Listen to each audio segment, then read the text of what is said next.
as we expected, an emphasis on the people who lost their lives on the night of July the 15th, 2016. He read out some of their stories, for example. He kept on coming back to the concept of martyrdom and people who sacrificed themselves for the country. Now, he also went through the events of the night. He discussed what happened, for example, at Istanbul's Ataturk Airport itself, how it was so symbolic, so important in turning around the events of that night, because, of course, so many people came here, gathered to stop the soldiers who had taken over the airport, and eventually were able to welcome President Erdogan himself when he arrived to this very airport itself in the early hours of the following morning.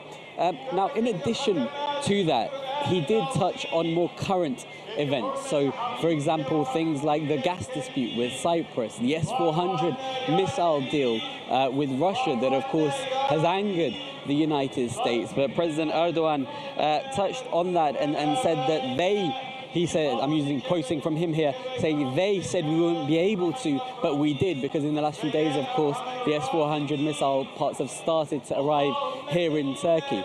So all of this being touched upon, like I say, kind of commemorating the events of the past, wrapping it up and bringing it together with the current political events that are ongoing. And in Erdogan's words, what's happening now will impact the next century for Turkey. And just to wrap up with what he actually said there, July the 15th means that no one would dare again.